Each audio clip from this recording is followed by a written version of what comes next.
Break left! Break left now! Two targets bearing 170, closing fast. The voice of the GCI controller crackled through Lieutenant Nguyen Van Coc's headset, sharp with an urgency he hadn't heard before.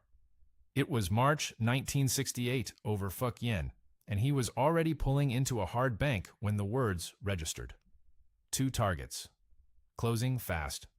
He'd been vectored south to intercept a pair of American strike aircraft. Easy work, the controller had promised, bomb-laden F-105s running predictable ingress routes. But what was running toward him now wasn't carrying bombs. What was running toward him was an F-4 Phantom, and he had just done the one thing no MiG pilot was supposed to do. He had turned into its radar. In the cockpit of a MiG-21, you had no radar warning receiver worth trusting. No tone told you that a Phantom crew had already locked you up, that their AN/APQ-100 radar had painted your airframe and was now feeding continuous tracking data to a missile hanging under their wing. You wouldn't know until the missile was already burning towards you at Mach 3.5. The Americans called it the AIM-7 Sparrow, a name that made it sound small, harmless, like something you'd find on a telephone wire. It was anything but. A semi-active radar homing missile with a 60-pound continuous rod warhead that didn't need to hit you. It just needed to get close. The warhead would detonate and send an expanding ring of steel through your aircraft like a circular saw through plywood. MiG pilots who survived Sparrow engagements, and there weren't many, described the experience as incomprehensible. One moment you were flying. The next moment your aircraft was coming apart around you, and you were reaching for the ejection handle with fingers that didn't seem to work. The Phantom had changed the math of air combat over North Vietnam. If you're learning something about this war that the standard documentaries never covered, drop a comment below with what surprised you most. A like and a subscribe keep this channel digging into the stories behind the machines and the men who flew them. What made the F-4 so terrifying wasn't simply its speed or its size, though at 58,000 pounds combat loaded, it dwarfed everything Hanoi could put in the air. It was the fact that the Phantom could kill you before you ever saw it. Before the Americans, aerial combat meant closing to gun range, seeing the whites of the other pilot's eyes pulling lead. The Phantom's missiles were designed to end fights at distances where the human eye was useless. The era of the dogfight, as far as the Pentagon was concerned, was over. The MiG pilots were about to find out whether that was true. The AIM-7 Sparrow was not born from combat experience. It was born from a briefing room. In 1951, engineers at the Sperry Corporation pitched the United States Navy on an idea that sounded like science fiction, a missile that could guide itself to a target using reflected radar energy. No need for the pilot to close within gun range. No need to see the enemy at all. The pilot would simply point his radar at a distant contact, fire, and let physics do the killing. The Navy, still haunted by the kamikaze attacks that had turned the Pacific into a graveyard of carriers, wanted desperately to believe it would work. They funded it immediately. The problem was that the idea was approximately a decade ahead of the electronics required to execute it. The first iteration, designated AAM-N-2 Sparrow 1, used beam riding guidance. The missile tried to fly along the center of the launching aircraft's radar beam, like a car following headlights down a foggy road. It worked in theory. In practice, the beam spread over distance, the missile wandered, and the probability of hitting a maneuvering target at range was roughly equivalent to throwing a rock at a sparrow. The name was accidentally honest. Sperry tried again. The Sparrow 2 introduced active radar homing. The missile carried its own tiny radar set and guided itself in the terminal phase. This was more sophisticated and more expensive, but above all, more doomed. The miniaturized radar was fragile, unreliable, and so costly that the Navy began to wonder whether they were building a weapon or funding a research program. The Sparrow 2 was canceled in 1956. By that point, the program had consumed 7 years and produced nothing that could reliably kill an airplane. The third attempt changed everything, or at least it changed the brochure. The AIM-7C Sparrow 3, built now by Raytheon, used semi-active radar homing. The missile didn't need its own radar. Instead, it homed on radar energy reflected off the target from the launching aircraft's own radar set. Elegant and simpler. Raytheon assured the Pentagon this was the version that would actually work. The Air Force, which had been watching the Navy's missile struggles with a mixture of skepticism and envy, signed on. The Sparrow 3 became the AIM-7E, and it was bolted onto the F-4 Phantom as the aircraft's primary weapon, the long arm that would reach out and kill MiGs before they could close to visual range.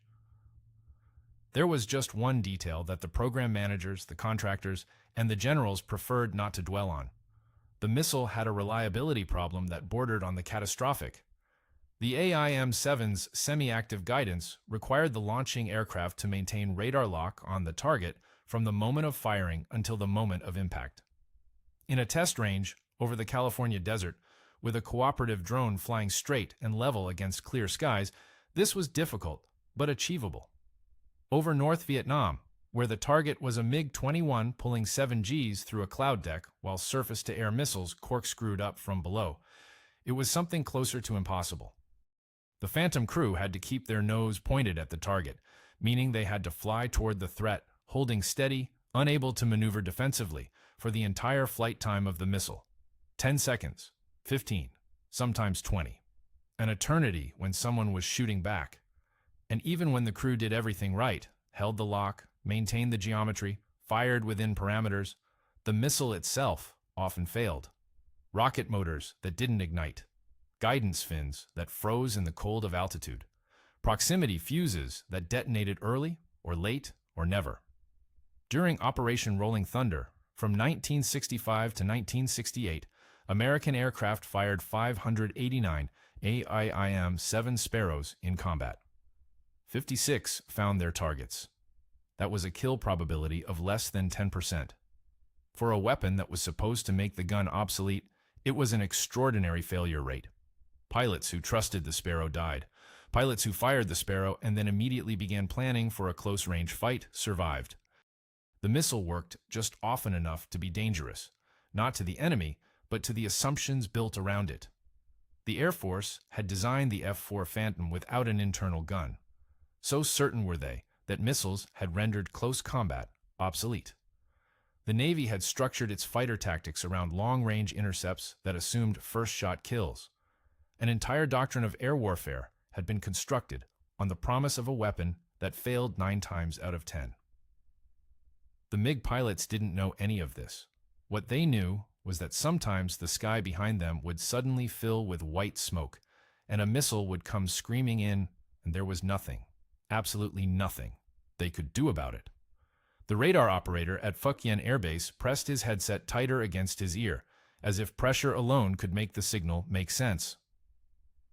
April of 1966. 3 contacts had appeared on his P-35 surveillance radar at a range of 120 kilometers.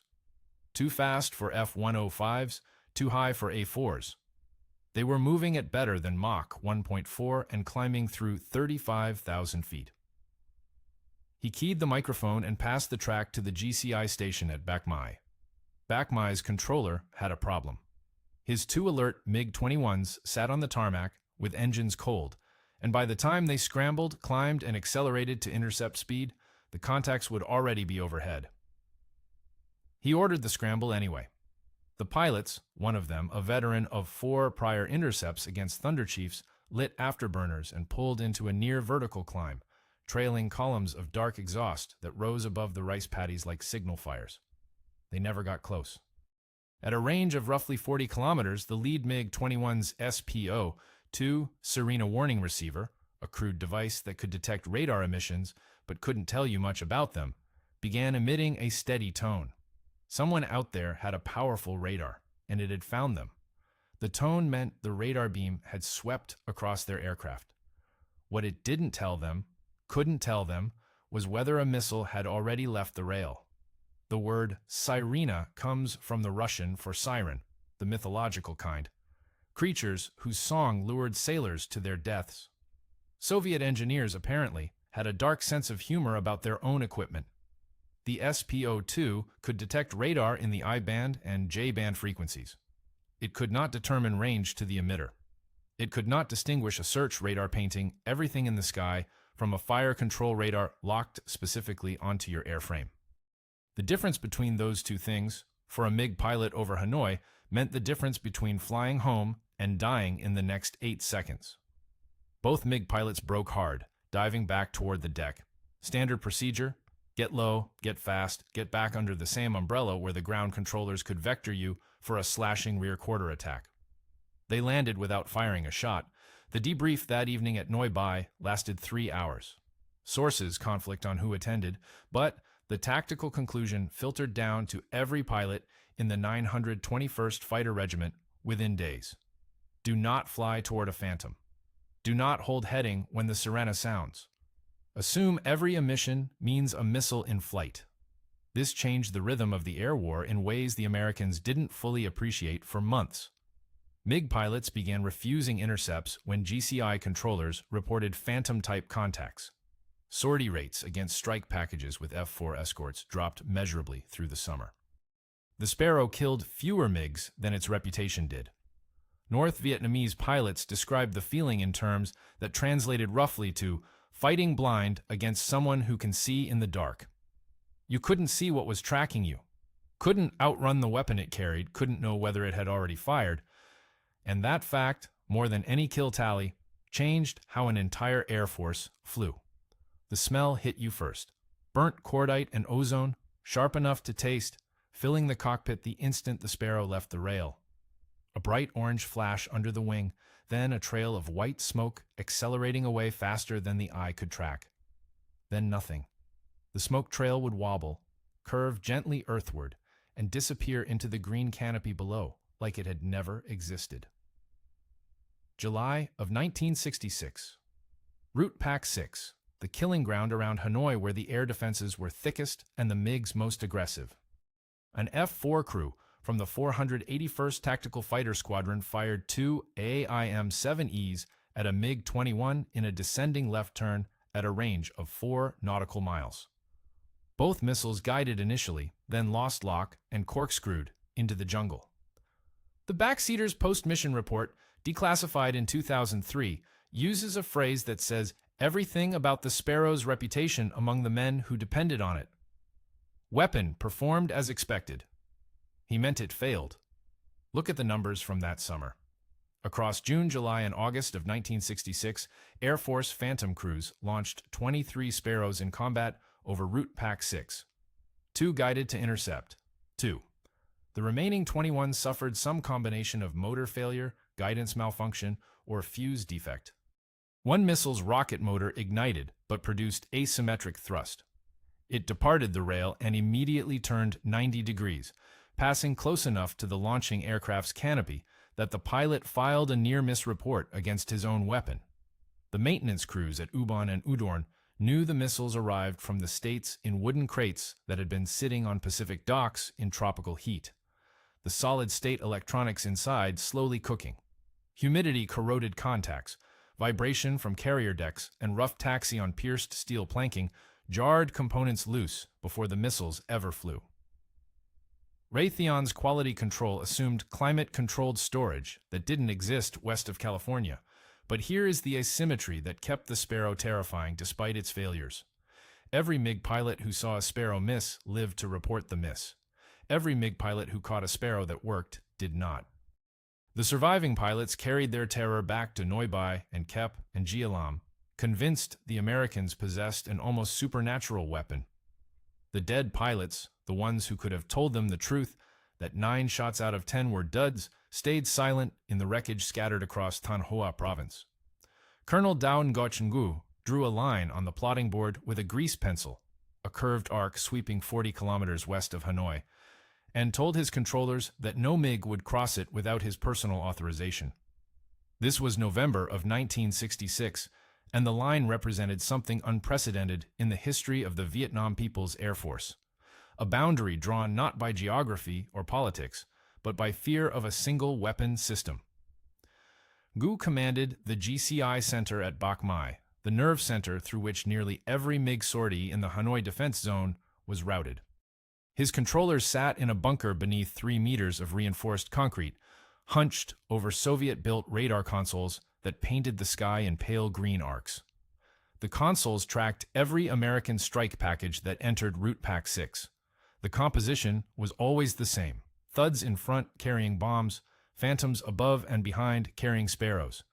And the controllers had learned, through months of costly experience, that the phantoms were the ones that killed you.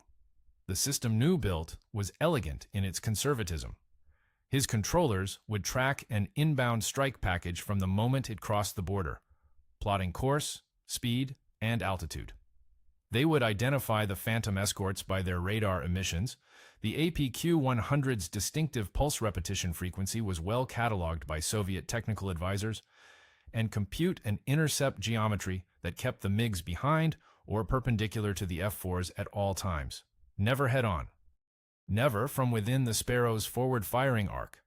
The MiGs would be vectored low, below the Phantom's look-down capability, hugging the karst ridgelines until they reached a merge point calculated to place them in the rear quarter, where only the short-range Sidewinder or a gun could reach them. If the geometry couldn't be arranged, if the Phantoms shifted position, or the strike package altered course, or the timing simply didn't work, the controllers would wave off the intercept entirely. Better to let the bombers through than to lose a MiG-21 to a missile its pilot couldn't see coming. This was the calculus that the dead imposed on the living. The VPAF had begun the air war with approximately 36 MiG-21s. Replacing them required months of negotiation with Moscow, followed by a train journey across China that took weeks. Losing an aircraft was a strategic wound. Losing a pilot was worse. Training a replacement took 2 years in the Soviet Union, and the Soviets were not always generous with slots. Nguyen's controllers understood this arithmetic in their bones. Kills didn't enter the calculus. Conservation did. The effect on the air war was paradoxical. American intelligence analysts, studying the declining MiG sortie rates through the autumn of '66, concluded that the VPAF was weakening. Pilots at Ubon and Udorn began joking that the MiGs had gone home. Some strike packages flew into Route Pack 6 with their Phantom escorts, orbiting wide and high, almost casual, expecting nothing. They were wrong, but in the most dangerous possible way. They were wrong and being rewarded for it. The MiGs hadn't retreated. They had become selective. Nguyen's controllers waited for the geometry they wanted: a strike package with its escorts out of position, or a crippled flight turning south with battle damage and separated from cover. Then they launched. 2 MiGs, fast and low, slashing up from the deck in a single firing pass. One burst from the GSH-23 cannon, one atoll if the angle was right, then a hard break back to the deck before the Phantoms could react. The entire engagement might last 45 seconds. This was what the Sparrow had created. Not an enemy afraid to fight, but an enemy who fought only on terms that neutralized the weapon they feared most. The GCI controllers at Bach Mai had turned their entire air defense philosophy into a mirror image of the Sparrow's limitations. Rear quarter attacks exploited the fact that the Sparrow needed a forward lock. Low-altitude approaches hid the MiGs in ground clutter the radar couldn't penetrate. Brief engagements denied the missile what it needed most: time to lock, time to guide, time to close. The weapon's greatest victory was the battle it prevented. No one in Washington understood this. 56. That is the total number of AIM-7 Sparrows that found their targets across the entire Vietnam War. 56 kills from roughly 600 launches, a probability of kill hovering under 10%. By any honest engineering assessment, the weapon was a failure.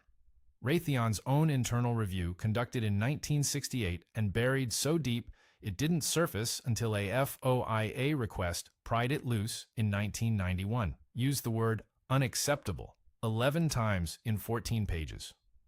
And yet, between 1966 and 1968, American strike packages operating under Phantom escort lost fewer aircraft to MiG interception than at any other period of the Rolling Thunder campaign.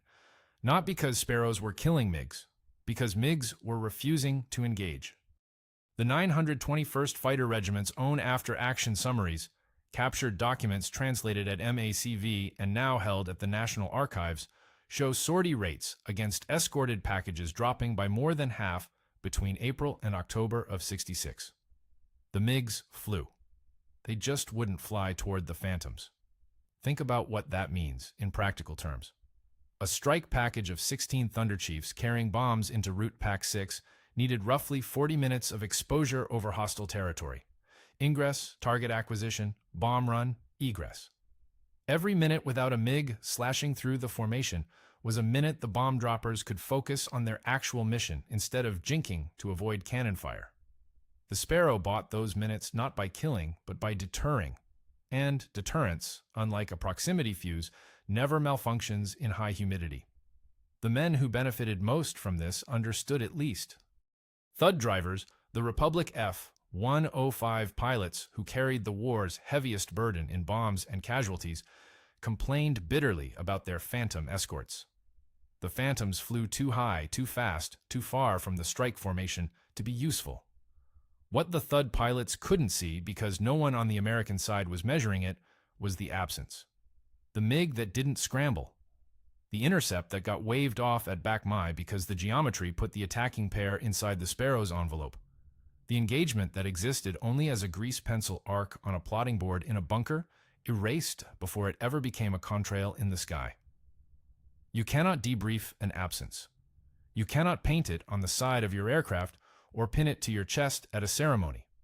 The Air Force counted kills because kills were countable.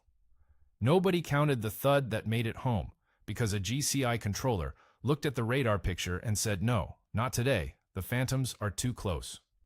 Colonel Toon, Nguyen Van Coc, the man from the opening of this story, who would finish the war as the VPAF's leading ace with 9 kills, spoke about the Sparrow in an interview decades later with a Vietnamese military historian.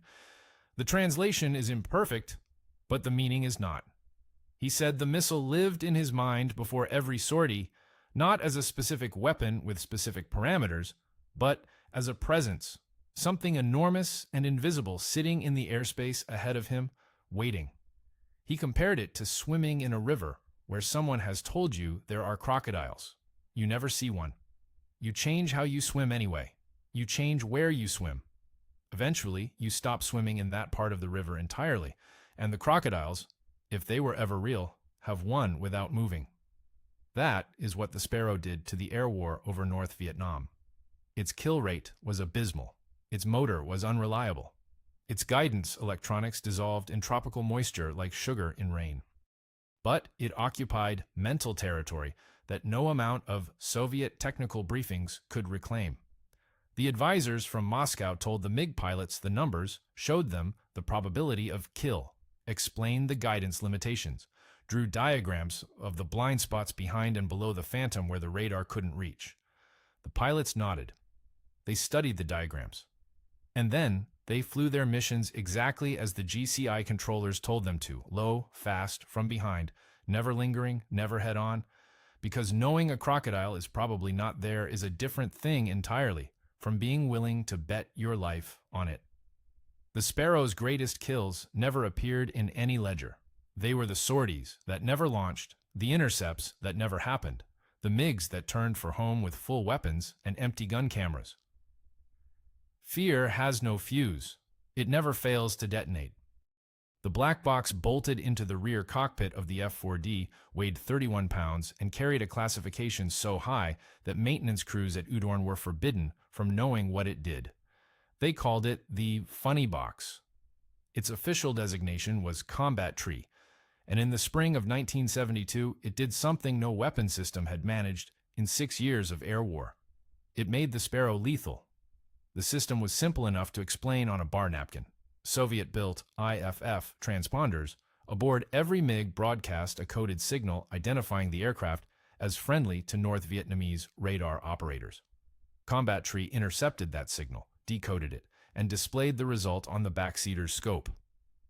For the first time, an F-4 crew could identify a target as hostile beyond visual range without relying on the cumbersome, delay-ridden process of requesting clearance from Red Crown or a ground-based authority.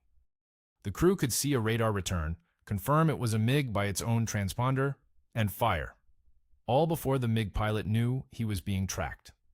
The timing was not accidental. By 1972, the Sparrow itself had quietly improved. The AIM-7 carried a more reliable motor, better seeker electronics, and a continuous wave illuminator that held lock more consistently in the clutter-heavy environment over the Red River Valley. The missile that had failed 9 times out of 10 over Route Pac 6 in '66 was now hitting closer to 1 in 3. Still not what Raytheon's engineers wanted, but enough to kill when the geometry was right. And Combat Tree made the geometry right. The old problem, the maddening delay between radar contact and weapons release while crews begged for identification clearance, simply vanished. During Operation Linebacker, F-4D crews equipped with Combat Tree began prosecuting intercepts at ranges that would have been impossible 2 years earlier. The MiGs, still flying the same GCI-controlled profiles that had kept them alive since '66, suddenly found that the safe zone behind the Sparrow's engagement envelope had shrunk to almost nothing. The numbers from that summer read like a different war. In May and June of '72, Phantom crews scored 24 confirmed kills. 16 of those were Sparrow shots. The weapon that had been a running joke among air crews, the missile that couldn't, was now accounting for more kills per month than it had managed in entire years of Rolling Thunder. Steve Ritchie, flying out of Udorn, became the Air Force's only pilot ace of the war with 5 kills, all 5 with Sparrows, 3 of them enabled by Combat Tree identification. The VPAF's response revealed just how devastating the shift was. GCI controllers, who had spent years perfecting the art of the selective rear quarter intercept, found their MiGs dying before the merge. The old geometry, stay low, stay behind, slash, and run, assumed the Phantom couldn't shoot what it couldn't identify. Combat Tree removed that assumption like pulling a card from the bottom of a house. Sortie rates against American formations dropped to their lowest levels of the entire war. The controllers at Bac Mai, the men who had turned the Sparrow's limitations into doctrine, discovered that the limitations had changed and no one had told them. A decade late, undertested, and born from a classification system so secret that half the Air Force didn't know it existed, Combat Tree finally delivered what the Pentagon had promised in 1958, a beyond visual range kill chain that worked. The crocodiles turned out to be real after all. The wreckage of Captain Nguyen Van Coc's MiG-21 lay scattered across a rice paddy 11 kilometers southeast of Kep, close enough to the airfield that the fire crews could see the smoke column from the tower. It was June of '72. The Sparrow that killed him, an AIM-7 fired by an F-4D out of Udorn, had detonated close enough to shatter the canopy and sever the port wing root. Nye never ejected. The impact drove the engine 3 feet into the mud. A recovery team reached the site within hours. They pulled Nye's body from what remained of the cockpit, cataloged personal effects, and left. No one examined the missile fragments. No one collected the guidance components half buried in the paddy water, the shattered remains of the continuous wave receiver that could have told them exactly how the weapon tracked, exactly where its seeker lost coherence, exactly how unreliable it still was even in its improved form. The wreckage sat in the rain for weeks until farmers cleared it to replant. This happened again and again. The VPAF recovered pilots when it could and abandoned the aircraft that killed them. There was no equivalent of the Foreign Technology Division at Wright-Patterson, no systematic exploitation program, no engineering team whose job was to understand the enemy's weapons at the component level. The Soviets could have filled this gap. They had the technical infrastructure, but Moscow's interest in Vietnam's air war was political, not forensic. They sent advisors, doctrine, and aircraft. They did not send metallurgists to crouch in rice paddies with calipers. And so, the VPAF never learned what the wreckage could have told them, that the weapon they feared most was still failing 2 times out of 3, that the Sparrow's motor still cracked in humidity, that its guidance still broke lock in hard maneuvers. That Combat Tree had narrowed the identification gap, but hadn't touched the missile's fundamental fragility. The kill ratio had improved from catastrophic to merely poor, and the VPAF, having no data, assumed it had improved to devastating. The fear calcified into doctrine. Stay low, stay fast, stay behind. Never present a front aspect to a Phantom. These rules, born from the Sparrow's reputation rather than its performance, passed from the VPAF to Soviet training manuals, and from there to every Soviet-aligned air force on Earth. Syria, Egypt, Iraq. Nations that would one day face their own beyond-visual range missiles carried the scar tissue of a weapon that worked best when it didn't work at all. The clerk at 7th Air Force Headquarters in Saigon typed the final tally on a Wednesday, November 15, 1972, using a carbon ribbon that smudged on every third letter. AIM-7 Sparrow. All variants, all theaters within PACOM jurisdiction. 56 confirmed kills from an estimated 589 combat launches. Probability of kill, 9.5%. He entered the figures into a form that bore the classification, confidential, and the routing code that would send it to the air staff at the Pentagon, the Weapons Systems Evaluation Group, and a filing cabinet in Raytheon's Bedford, Massachusetts, facility where an engineer named Don Wallum had been waiting 3 years for numbers he already suspected. The form did not contain a field for missions not flown against escorted strike packages.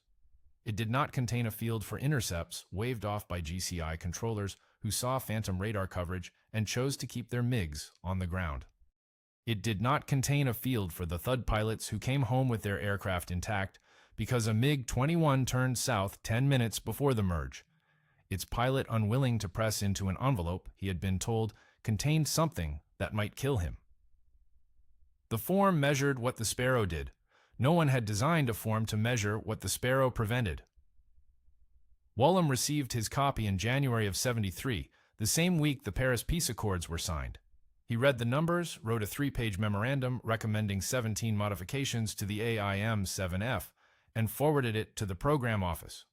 14 of the 17 were adopted. The remaining 3 were cost prohibitive. The memorandum referenced the combat data exclusively: motor reliability, seeker performance in clutter, proximity fuse detonation rates. It said nothing about fear. It said nothing about crocodiles.